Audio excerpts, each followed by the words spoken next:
Mihring nun hi bo ngai zong te tel lawa boina ai chuan sum tel lawa boina hian rilru ati ha zoka sum nei photla ngai zonga boina tur apum pe tir theng che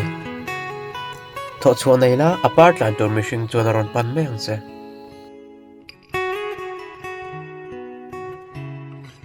nangma adu khop amu che to lawani ti hre du chuan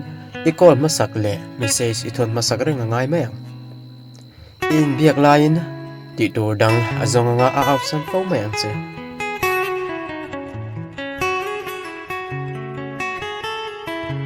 mai chia te hian an ecstasy nga thai hil thai lo mi pakhatan nei nge nge the ibula lim taka om lai ngai po in chu pa chu hriat chhu chang nei nge nge the na chu wangin mai che ex nga ngai zong su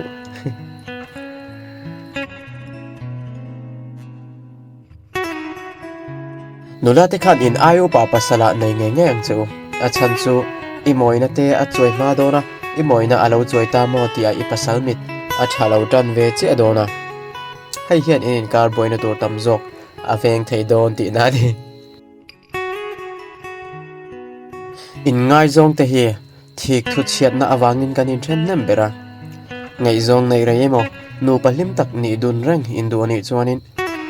in kopui te thik tura omlo ani mai kan du deuh te ai hian kan du vak lo te he kan lo phu jok lang puya ngai zong nei ve hrim hrim du te tan chuanin i du deuh ain i du vak lo be mang che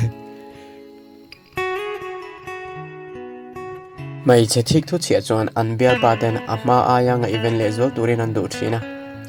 mi pa thikthu chhia ve ro chuan an bial nu te ven himan du thin mi pa thikthu chhia hi an ler wangani tingot to su ro